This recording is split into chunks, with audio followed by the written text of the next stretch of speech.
Okay. Thank you everyone so much for being here today for Advocacy 101. This is a session that Joanna and I have done, I would say about every, 6 months or so, Joanna? Is that correct? Yeah, something like that. Yeah. Yeah. So this session is being recorded. You are eligible to receive 1.5 CE hours for today.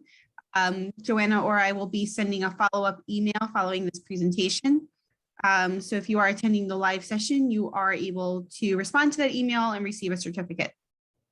We will be utilizing breakout rooms for today, so please be prepared to share with one another when the time comes.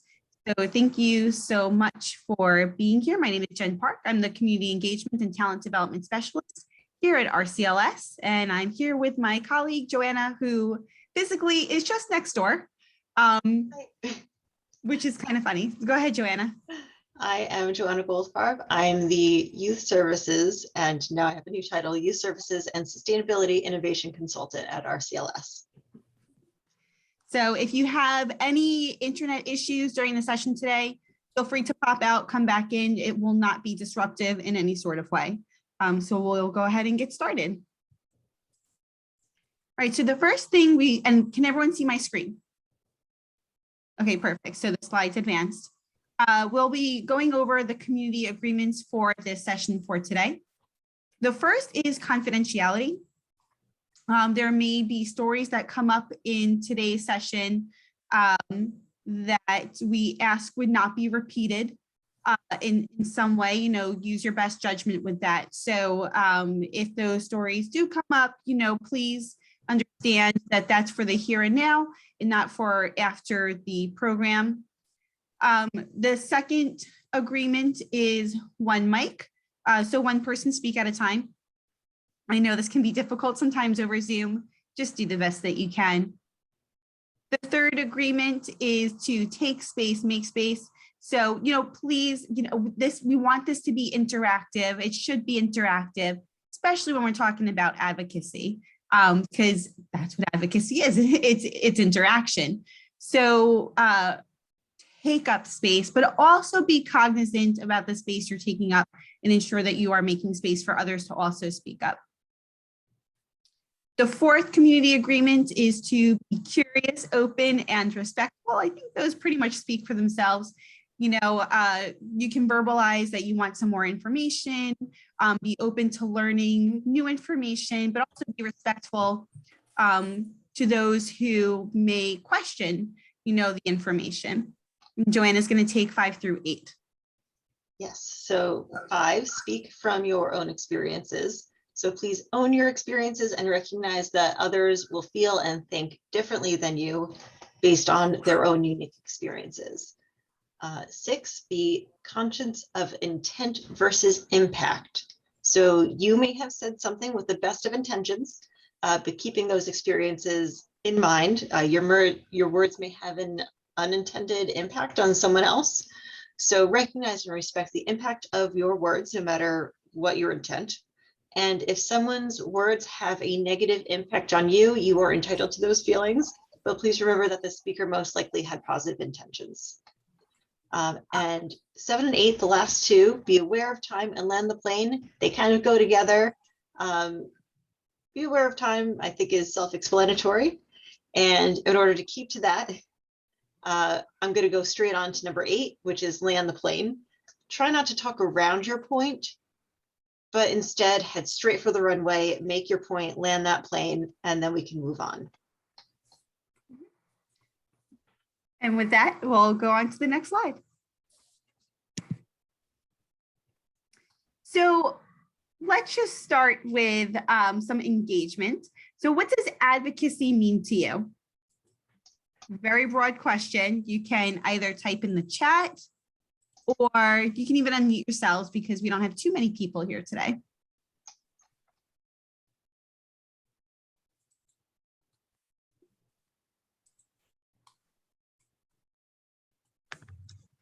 I feel like advocacy means standing up for what you believe in, like your passion, what you really like can stand behind, and just showing people why the cause or whatever it is something that they should also invest in and, feel it's an important cause. Like just basically speaking up for your beliefs and just really trying to get others exposed to what you believe in and also getting behind it.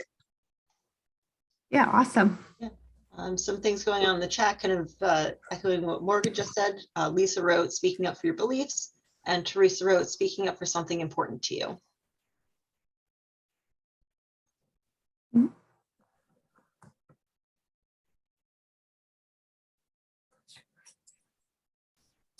Would anyone else like to add anything?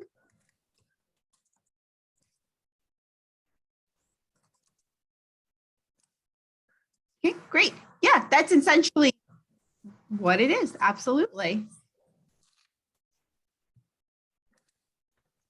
All right, so the dictionary definition of advocacy is the act or process of supporting a cause or proposal, the act or process of advocating for something. So before we really get into advocacy and what that definition means, let's talk about a few ways that you might already be an advocate. So as a lot of you said, speaking up about how you feel on a topic is a form of advocacy. Posting an issue that you're passionate about on social media, that can be a form of advocacy. Telling your friends and family about a cause that's important to you, that can also be a form of advocacy. So we can see that there are different levels of advocacy.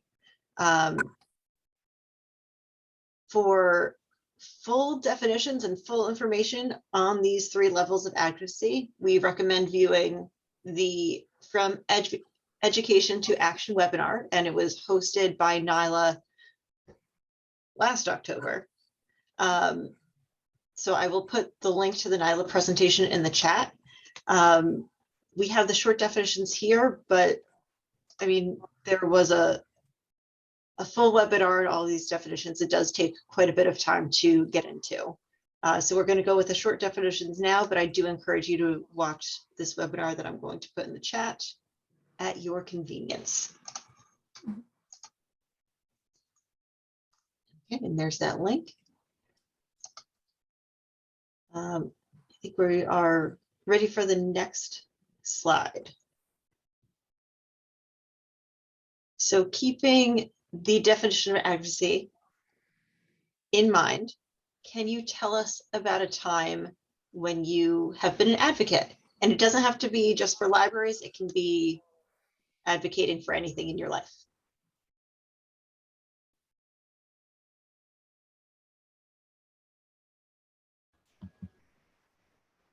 Okay. Can you hear me? Yes. Sleep. Okay. I am a special education teacher. I know I work for the library now, and I worked for New York Public for 14. But after I left New York Public, I got my master's in education from Fordham. I'm a special education teacher. And I would have to advocate for people all the time because people assume because you have dyslexia or some kind of learning disability that you're not smart. And I had to debunk that all the time. Like, just because people learn differently than you do doesn't mean they're not smart. Just because some people can't spell doesn't mean they're not smart. They have a different way of thinking. They have a different way of looking at things. But people always assume that because you have an IEP or that you have a learning disability, that you are not smart. So I was always fighting that cause. I think as a librarian, was anybody else going to speak? I don't want to interrupt. Okay. Yeah, that was a great explanation by Lisa. Go ahead. Yeah. So as a librarian who's worked in 2 different communities where homelessness is an issue, I've had to advocate for patrons, 2 patrons who say they don't feel safe coming into the building because of the population that we house and help. And part of what we do is serving the underserved. And I think that that was a daily occurrence where I had to advocate not just to my coworkers who could be a bit standoffish to them, but to other patrons who had a bias in their minds, and remind people that these are people.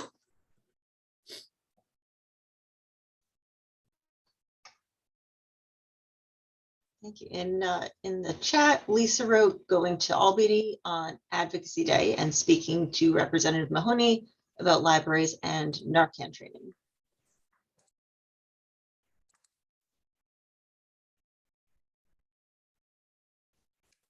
Would anyone else like to share a quick example about how they have been an advocate? I would share one. My previous job at Dexter Library, and you guys have talked about people with differences, and one of the groups I ran into were people with Parkinson's disease who, you know, had tremors and things, and they would use the library. And to be an advocate for them, we invited other people in. We had them speak to different groups within the library, just so people could understand the differences, and that, you know, they were different, not to be afraid of them. In one instance, one thing that was nice through one of the programs was we had some school-age kids come in. There was one child in the group who had Tourette's, and after he heard this woman speak on Parkinson's and what it was like for her, felt better about himself and what he was going through. So it's always, yes, it's good to say people are different. We need to stand up for them. Happy to do it, but it's also nice when we get other people to respond in kind. That's great. Thank you all for sharing. I think we're ready for the next slide.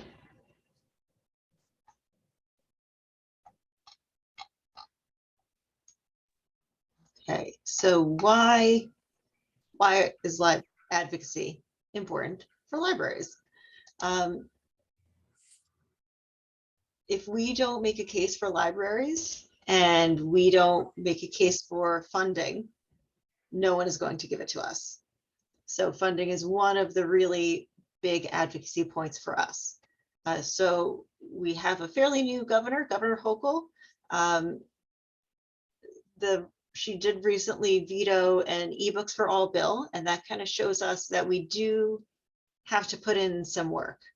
We have to show her our worth and that we are worth funding. In a few minutes, we are going to look at how actual library funding compares to what state law says that we are supposed to receive.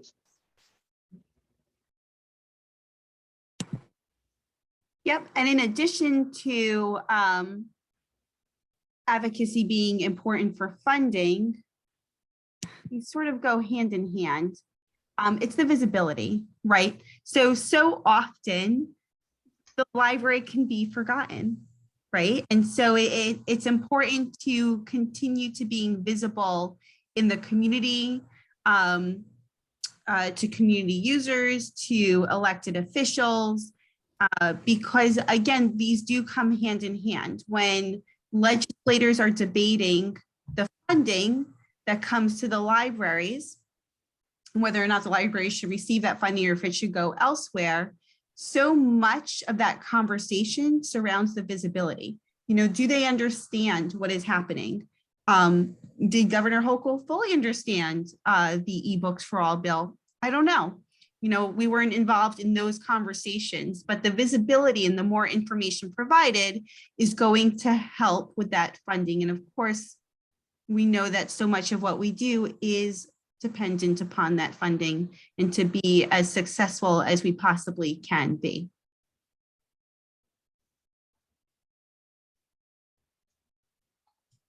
So here we have a history of library aid.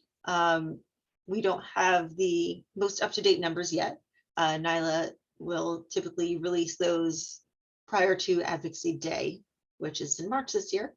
But we can see that, so libraries fall under education law. And this green line here is what education law says that libraries should receive. As of 2019, and also still currently, we are under education law. This number that the law says we should receive does not take into account inflation. So taking that into account, we should be up here with this blue line. So this is why advocacy is so incredibly important. I mean, putting inflation aside, we're not even where we should be as designated by New York state law. So we want to get up to that level and then also push for the amount of funding we should be receiving when the law was created and account for inflation.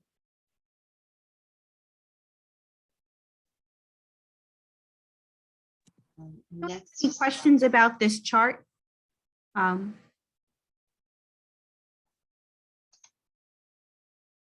And we're happy to, we can include the PowerPoint in the follow-up email so that you have access to the links and such. But just let us know if you have any questions about this.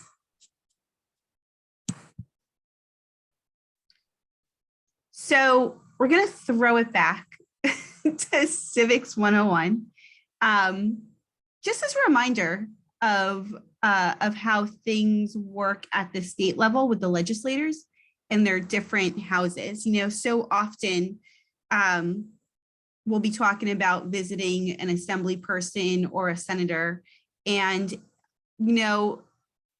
inevitably someone calls the senator an assembly member, or an assembly member a senator, and while that may seem like a minor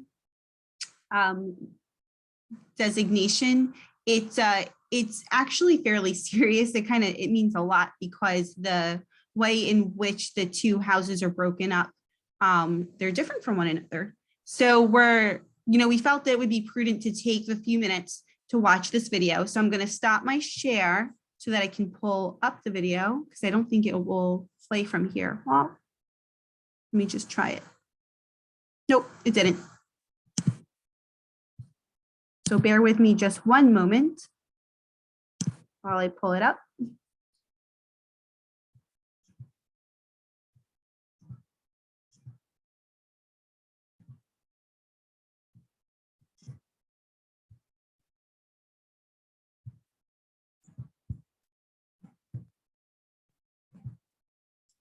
Okay. Can everyone see the video? Yes. And then let me know if you can hear the video. I'm going to start it now. The legislature is the lawmaking branch of our state government. It's a bicameral branch of government, which means it has two houses, the Senate and the Assembly. Members of both the Senate and the Assembly are known as legislators, and they have the same basic duty to represent the people of New York and pass laws. New York is a large, diverse state with millions of people and places, all of which have different things to offer and different needs to fulfill. This makes representing everyone a big job that could never be done by just one person. Currently, there are 62 members of the Senate and 150 members of the Assembly to represent the people of New York. The people that the legislators represent are called their constituents.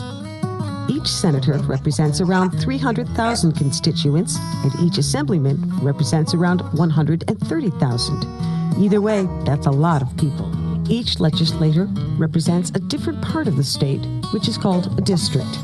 Districts can be different sizes because they're based on how many people live in the area. In New York City, a district may be only a few city blocks. That's because it's so populated and people often live in high-rise apartment buildings that are really close together. But in the northern part of the state, a district can be much, much larger, and that's because there are many fewer people in the area and the homes are much more spread out.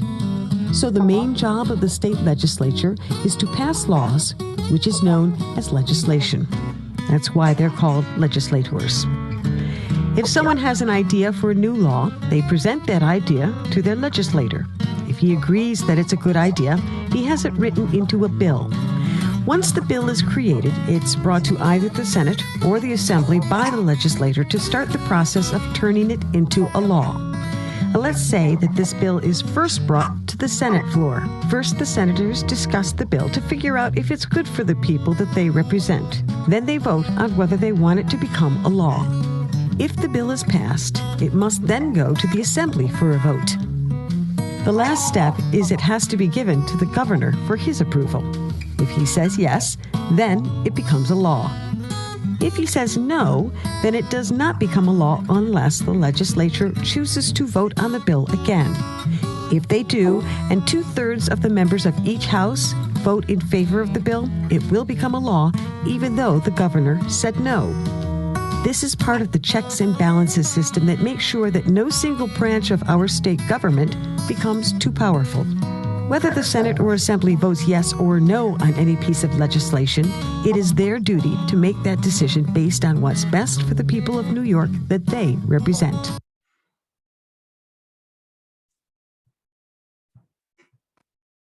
Okay, so while I'm going back to share the screen,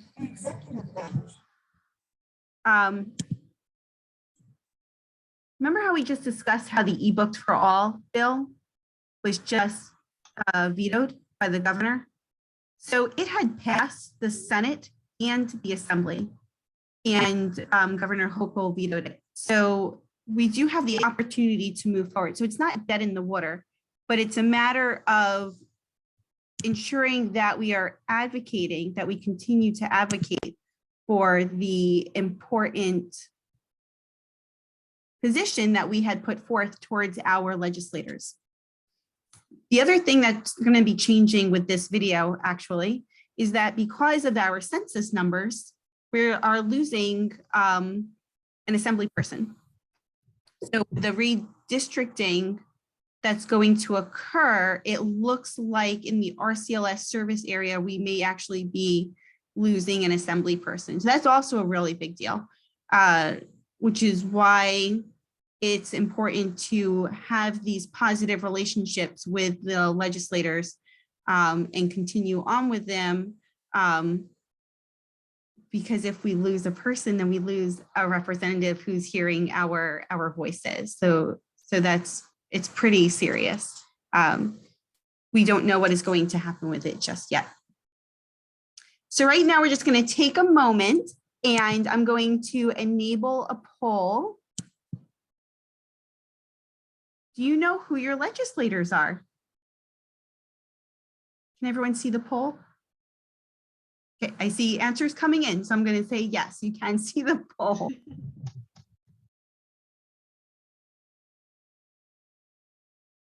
I did notice that they might have to update that video because they were referring to the governor as he. They were all, I noticed those pronouns, everything was a he. I have to see how old that video is. Okay,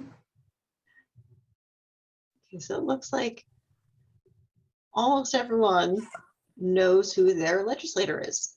That's great. And if you don't, then that's why you're here, to learn. So here are the results.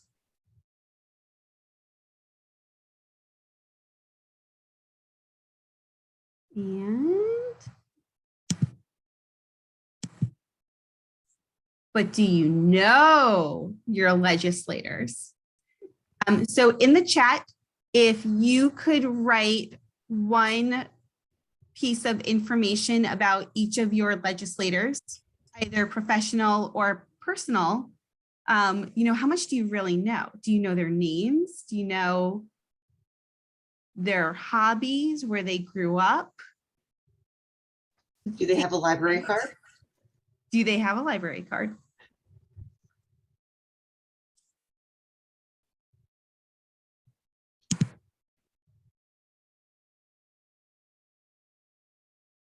And Lisa agrees with the pronoun. What's up with the hate? Yeah.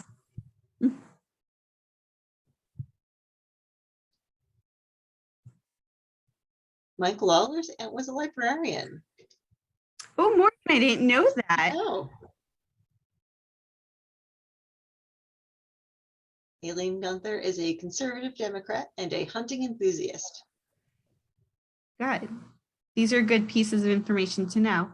Oh, how interesting, Teresa. Senator Skoufis's parents live down the street from me. Now, do you know what kind of cookies they like? Because that could be very valuable information.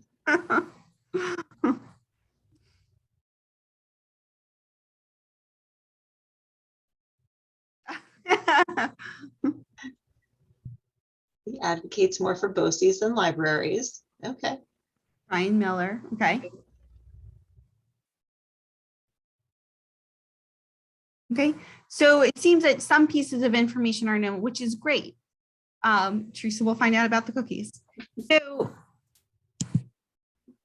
you know, we obviously need to learn the basic information of our legislators, such as their names and their agendas, right? Because those are the issues that they are passionate about.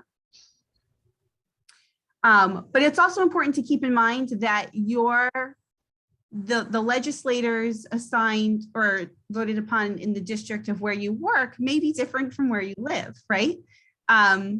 So it's good to be mindful of that no two legislators are necessarily focused on the same issues and agendas.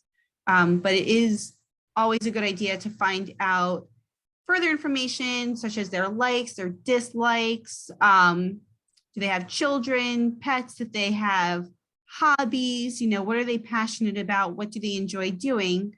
Because these are all points of information that you can work into conversation and into discussion and forming those relationships with the legislators. The relationship piece is really key when we are advocating, because we want to form our advocacy efforts towards them, right? When we advocate towards the legislators. If, for example, Lisa brought up that Aileen is a hunting enthusiast, right? So perhaps we want to advocate for the importance of developing a collection in which we have a great deal of information towards hunting laws, and I don't know much about hunting, I'll be very honest. Equipment, I'm not, but you can work with that, right, as you're speaking with her.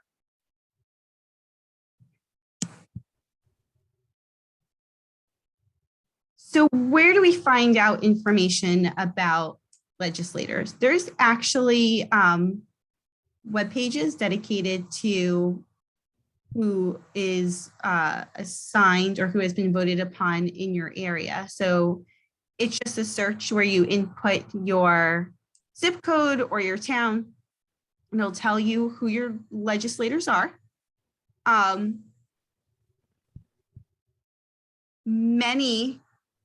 Almost most have social media handles, not all do. And some prefer to use one platform over the other. So some prefer Facebook over Twitter. But all of that information is on NYLA's 2022 legislative session page. It provides you with the handles. Because what do legislators love? They love public relations. And so anytime you can tag them in a positive light, they prefer, you know, it's going to be of great value to you in your advocacy efforts. Just doing some general Google searching when meeting with legislators, just to find out what they've been up to, what's out there in the news or in the newspapers, it's also here, is also a value. So before we at RCLS meet with the legislators, we tend to do this. We'll go through their social media pages. We'll conduct basic Google searches, see what they've been up to, see where they've been, what they've been working on. We visit their assembly or Senate pages to see what they've been putting forth towards their respective houses in terms of legislation. You know, what are they supporting? What are they co-sponsoring? Where do we need to thank them? Where do we need to be mindful? You know, any red flags and so forth. So I imagine that many of you enjoy doing research. And so, you know, this is, I find it to be great fun. just to conduct these searches and doing this research and sharing that information out.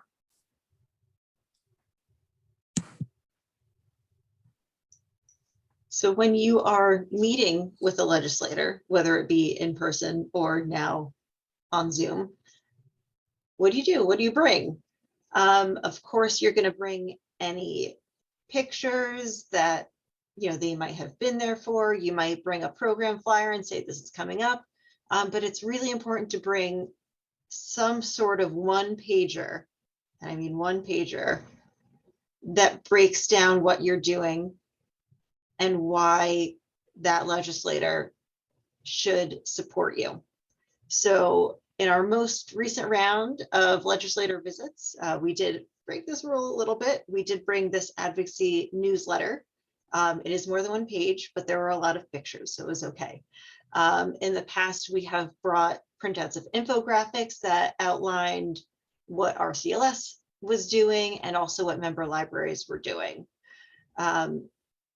You don't have to start something like this from scratch. There are great resources that have templates such as Library Aware. If you need a Library Aware account, please call Martha Sullivan. Canva and PictoChart also have a lot of really great templates that you can use. But just that one pager that the legislator or their aide can refer back to remind themselves about your discussion is invaluable. Next slide, please. And we, of course, want to work on an elevator pitch. So if you only have a few minutes with the legislator, you know exactly what you're going to say and how you're going to use that time. So you want to tailor your elevator pitch to the particular legislator that you're speaking to. So it's not one size fits all. And you want to show what your library is doing aligns with their agenda and interests. So we said that Aileen Gunther is a hunting enthusiast. She was also a nurse prior to running for a state legislator. So maybe if you have some sort of health program going on, she would be interested. Assemblyman Schmidt is a really big dog lover. So if you have something with animals going on, give him a call, let him know. Assemblyman Miller is really big on working with veterans. So that's something he would be interested in. Assemblyman Zabrowski has 2 young kids. So maybe that's something you would work into your elevator pitch, something that has to do with early literacy. So we have 2 types of pitches lined up for you. So the first one is a basic pitch. Pretty straightforward. You introduce yourself, you share what is there a problem, the cause of that problem, why it matters, and then you suggest a solution. The suggesting a solution part is so important because it takes a little bit of the pressure off of the legislator, and you say, you know what, I've already thought about this, and I think this is the way to solve this problem, and I think it's going to be a good idea. So as an example, I have created an elevator pitch for a fictitious Senator Park. Senator Park is part of the New York State Senate. So here we go, sample pitch. Hello, Senator Park. I'm Joanna Goldfarb from the Renfrew Catskill Library System. Governor Hochul, whoops, sorry, technical difficulty. I still had my pitch from Governor Cuomo, and that's out of date. So let me grab my pitch for Senator Hochul. Bear with me just a minute. Here we go.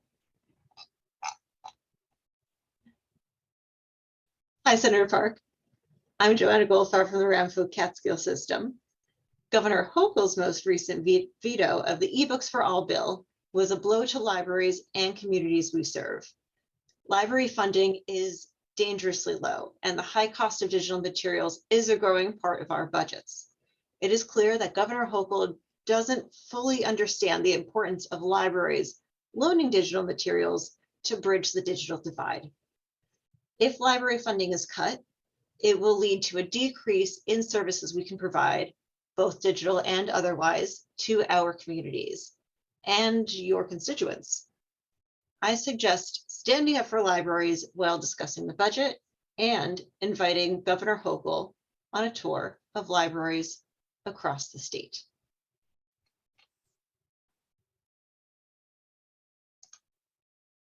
All right. So that was our basic pitch. And I did tailor the pitch to Governor Hochul instead of Governor Cuomo, because pitches need to be customized. Next is the advanced pitch. So if you have a little bit more time with the legislator you're speaking with, maybe you're going up to the 15th floor instead of the 5th floor, you might consider giving your advanced pitch, which is longer. The first steps of the advanced pitch are the same as the basic pitch. So I'm going to go straight to step 6, the upside and the downside. This step shows that you have considered your issue from multiple angles and you recognize that it may not be an easy or straightforward decision. And the final part of the advanced pitch, you will either give the legislator an actionable step to take, or you will offer to take the first actionable step. So for the sample of the advanced pitch, rather than reading the entire thing again, I'm going to go straight to the end, again, starting with downside and upside, step 6. I suggest standing up for libraries while discussing the budget and inviting Governor Hochul on a tour of libraries across the state. A tour of New York libraries will take a good amount of the governor's valuable time. However, she will have a better understanding of what libraries do and how we help all New Yorkers and bridge that digital divide. I will reach out to the New York State Librarian and start booking library tour locations. So that was the advanced pitch. The upside and the downside is that it's going to take a lot of time. New York's a big state. We have a lot of libraries, but the governor will have a better understanding of exactly what we do and exactly why we're needed. And then I offered to take the first step by starting to book the library tours. Does anyone have any questions about elevator pitches?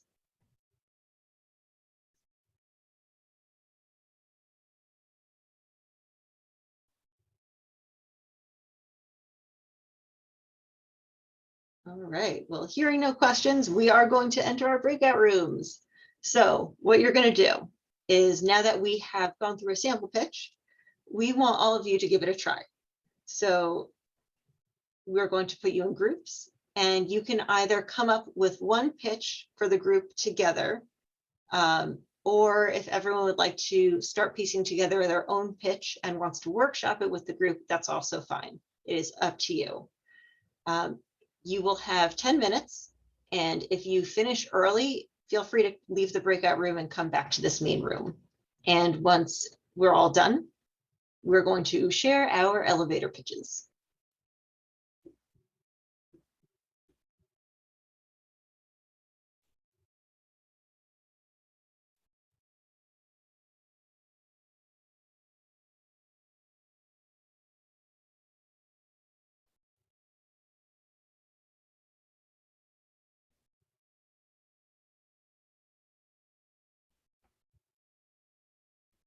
And you should see a pop-up that's prompting you to join a breakout room. So you're just going to click accept or OK on that prompt, and then you'll enter your breakout room.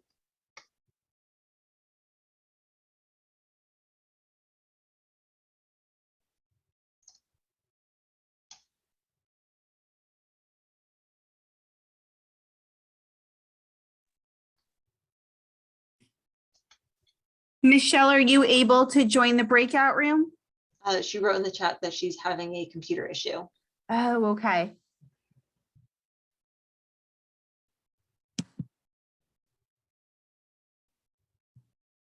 Should I put the elevator pitch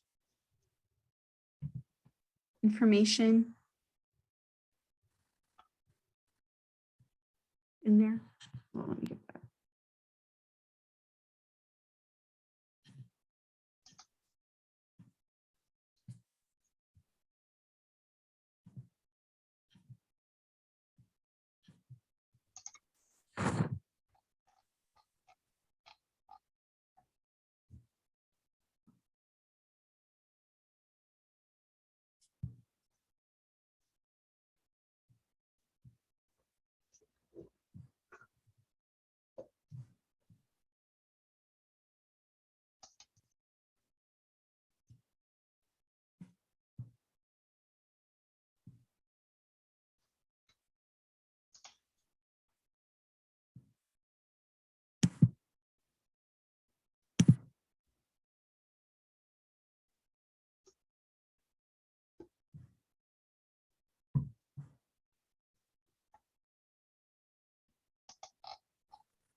How many registrants do we have for this session? 12. Okay, we had 8. I'm gonna put the information in now.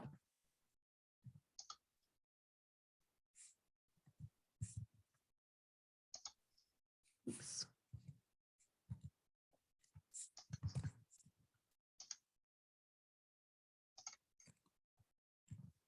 And I just saved the chat, so I'll have that attendance information also. Yeah, and I wrote it down because there weren't too many people. So I'm gonna put it right into the document.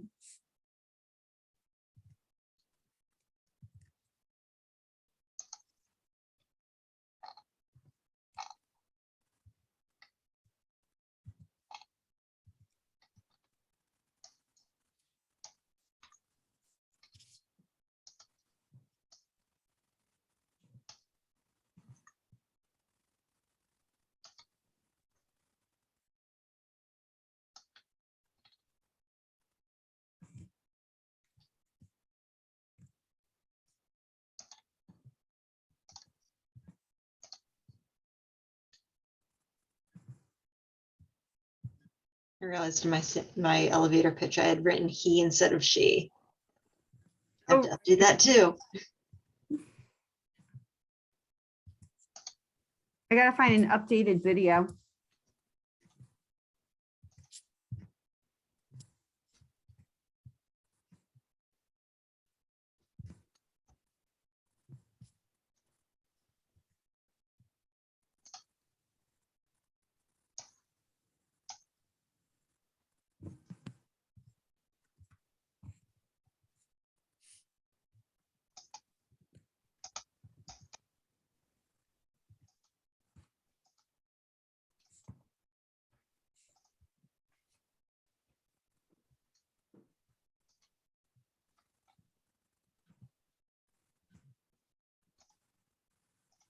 I'm really excited for LibCal where we can just click if the person is in attendance.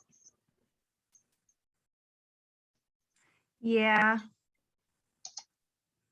It'll be nice.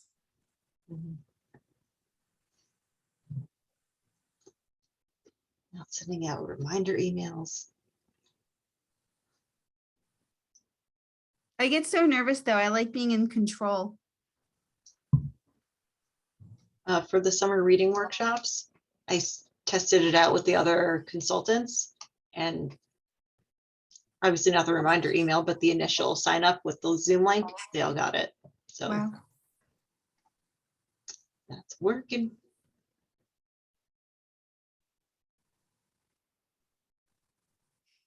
Part of me wants more coffee. But then part of me is like, don't do it, Jen. Don't do it. You could have more chocolate. I've already had so much. So what's a little more? The worst. Sorry, salad. You can have more salad. Yeah. I can't eat salad. One day I'll be able to get back to salad. It's not going to happen for a while. I don't know. Those are some really good advocacy examples of how Yeah. people have been advocates. That's huge. Yeah, they're great. Mm-hmm. You should just go to the 102 session. No, we haven't created a 102. Mhm. How to? Because everyone's got a different legislator, you know, because I would want to make it hyper focused on specific legislators. Should we just start calling the legislator visits 102 sessions? Not a bad idea. Advocacy 102, visit your legislator. Basically.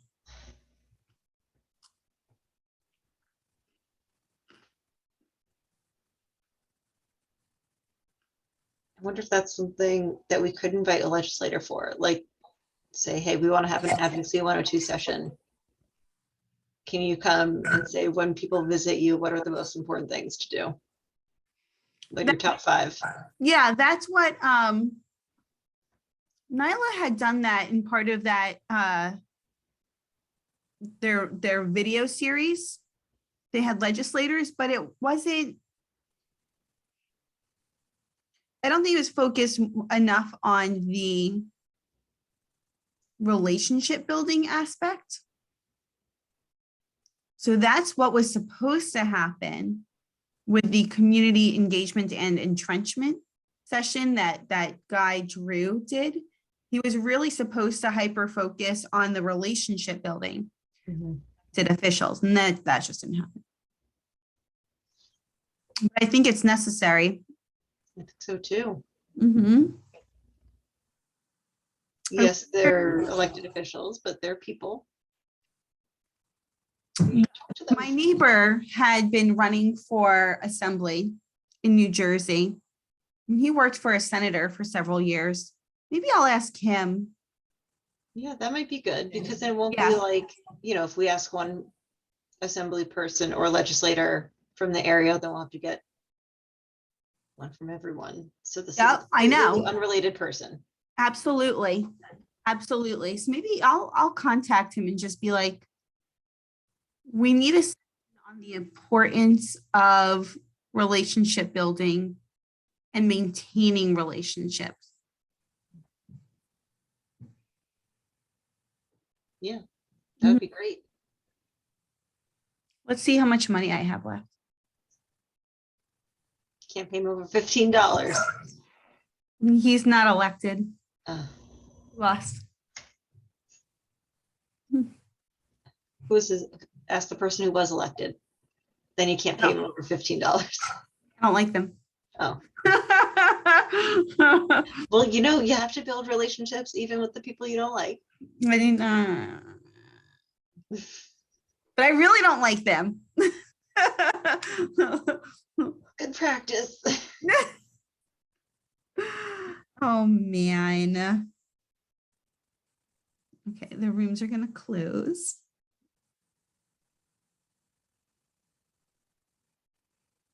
I switched it to 30 seconds for people to leave the breakout rooms. So it's not that awkward watching the countdown. Yeah. Yeah. Welcome back. That was not enough time. Oh, really? That's good feedback. And the little blue box, it went away too fast. So I went to take a picture and it was gone with the information. And I was like, oh no. That's good to know, though. Yeah. In previous sessions, I think we've given too much time. Yeah. So Yeah, we shortened it. we were like just forming our thoughts and we're like, oh, 7 seconds. Okay. I think we were given 15 minutes and then we shortened to 10. Maybe we should go 12 next time. We had been giving 20. That's what my notes said. Oh. So maybe we need to go to 15. In any event, we apologize if that wasn't enough time. But the good news is that we're here to regroup and talk it out. You get some bonus time. So would anyone like to share their pitch? Even if you just got through the first part or I'll go first. ideas. Lisa. Okay. Thanks, Lisa. Okay. All right. We're going to talk to Senator Scofer. I forgot. I wrote his name. I can't pronounce it already. But anyway, we're going to tell them the reason why. Oh, I'm Lisa Allen from Fickelstein Memorial Library. And we would like you to support our funding for our library, because at this time we are supporting people with hotspots. So if they don't have internet, they can take the hotspot home and use that for the internet for ESL classes or for children who need a hotspot at home so they can do their work when the school is closed. We also need funding for our support of people who need papers or copies sent out. and we make the copies at the library and they can come pick them up at the window. We also have a huge Historic community which needs special books that we get from Base House Forum that we provide for them, that we need funding to keep supporting that. And going back to technology, we just need a stronger Wi-Fi, better computers, anything to support at this time, in this time of COVID, that people are not comfortable with coming in the library. We can support them outside the library. Plus, we also have ebooks, and we have Hoopla, and we have other things that people can use as technology. And we could use more hotspots. We have maybe 10, maybe we'd like maybe 20 more, I don't know. So that's my pitch. I thought that was great. I would say the only suggestion I would make, which obviously you wouldn't have that information available right now, is throw in some statistics. How, oh yeah, that's true. Yeah. You could say like or graph. Yeah. Yeah. Say, just last week we had, I don't know, I'm just going to throw out a number, 30 people come into the library to use the printer or ask for assistance in printing something because they don't have a home office, and yet they're home Right. because they can't go into a physical office. So, Right. And what we have at our library, they don't even have to come in. They can send the information to our website. We will print it out for them, and we're back to curbside, and they could come pick up their copies at the window. So we're currently doing that. I think other libraries are doing that also. I think we're not the only one. yeah, no, that's huge. And I mean, the reality is, who's your competitor with that? Well, probably like someone like Staples, Right. Even providing that same service. Is it the same cost? Ours is free at this time. That is So, but huge. in order to utilize this service, people need Wi-Fi or internet. So that, Right. you have a solution to the problem, to one problem, and you know what the solution to the other problem is, and you just Right. need help solving And we that. also have hotspots. You can still come to the window and pick up a hotspot, take it home for a week, and that's free internet service. It's free at our library. You can come and get a hotspot for free. That's huge. I would Yeah. honestly, Lisa, if you attend Advocacy Day, I would bring that up. I would bring up those points to the legislators. Okay. That's a really big deal. Okay, we'll see what happens going forward if it happens with this COVID. It'll be virtual. Oh, it'll be virtual. Okay, no problem. Yep, Great. it is happening. It's just going to be Okay. virtual. Okay. That was great. And Thank you. definitely include, if you can, how many people are using the hotspots, and then Okay. how many people are on a wait list for the hotspots. Okay. Make people use. Okay, no problem. I can find that out. Yeah, that's great. Yeah, you're showcasing the need. Absolutely. Any other pitches anyone would like to share? I can go. We didn't really get to finish, but I can show you what we were going with, and then okay, so we started with, hello, I'm Morgan, Maria, Vanessa, and Teresa. We just wanted to speak to you on the importance of libraries and library funding. We need to be able to continue to offer services and materials that are incredibly valuable to our patrons. These are your constituents. We don't want them to be missing out on the resources that they need, especially in regards to closing the digital divide. And we wanted to also talk about how their constituents would be able to reach them, with the internet and, being able to get out to them and be able to vote for them. Libraries provide such a variety of things to patrons, from books to music, programs, tax forms, and so much more. Many libraries provide vital services that are detrimental to the communities that they serve. So I That's really like all. that because it's a good framework.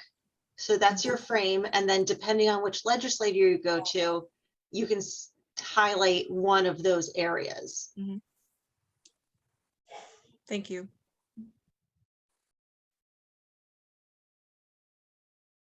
Okay. Anyone else?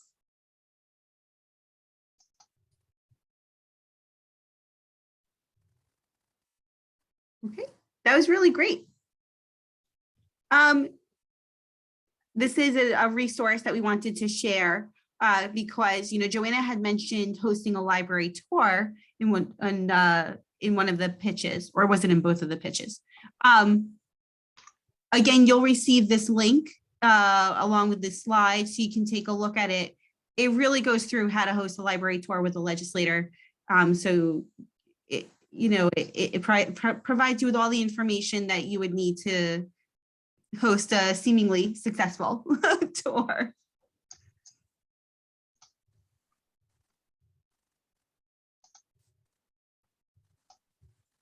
Okay, and then here are essentially 10 steps to advocacy. You're already there with the first one. So you took the Advocacy 101 workshop. We do have an RCLS advocacy committee. If you want to join that, you can contact myself or Joanna and we'll get you on the listserv. You can sign up for advocacy alerts through NYLA, as well as through ALA. You can follow legislators on social media, which we had mentioned. I do want to state that NYLA Advocacy Day will be held this March 2nd. It's going to be virtual. We may have it throughout the week though, so rather than just one day. Call your legislators, say hello, let them know what you're up to, invite them to events. They actually want to attend. That's what we keep hearing when we meet with them. They want to know what's happening and they want to attend events. And also you can call them if you see something that they did that you liked, just call and say, good job. Because a lot of the time they get calls with complaints. So getting a thank you, that was a great thing you did call will be a really nice change of pace. Yep. So you say, thank you. This is a bit of a stretch, but hey, why not? Run for office, Board of Ed, library trustee, local office, where we always need allies. And then of course, vote.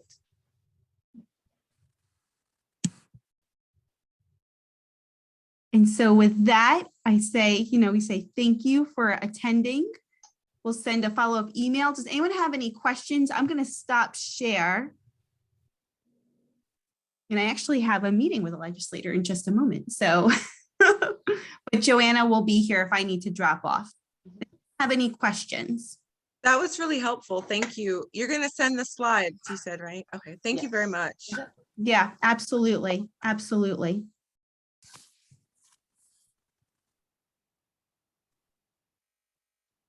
Okay. We will send out a slide. Lisa, did you have a question? No, I want to say thank you. Very good. Oh, yeah. Yeah, thank you. Excellent. Yeah. Very informative. Good. I'm glad. And if you guys ever have any questions, feel free to reach out to us. And with that, we'll say, look out for that follow-up email and have a really great afternoon and enjoy the snow if you get some. Okay. Thank you. Thank you, Bye. guys. Thanks. Bye, everyone. Okay, bye.